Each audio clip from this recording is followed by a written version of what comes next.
স্বৈরাচারের মূল হোতা বিদেশে বসে এখনো নানা ষড়যন্ত্র করছেন, কিন্তু বাংলাদেশের মানুষ সেই ষড়যন্ত্র রুখে দিতে পারে বলে জানিয়েছেন বিএনপির স্থায়ী কমিটির সদস্য সালাউদ্দিন আহমেদ।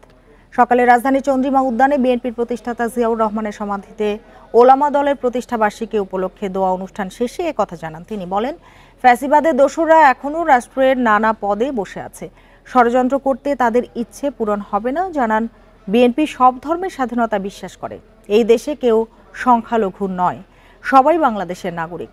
অন্তর্বর্তী সরকারের সংস্কার কমিশন বিষয়ে সালাউদ্দিন আহমেদ বলেন, দেশের নানা পর্যায়ে সংস্কার করতে সব ধরনের সহযোগিতা করবে বিএনপি।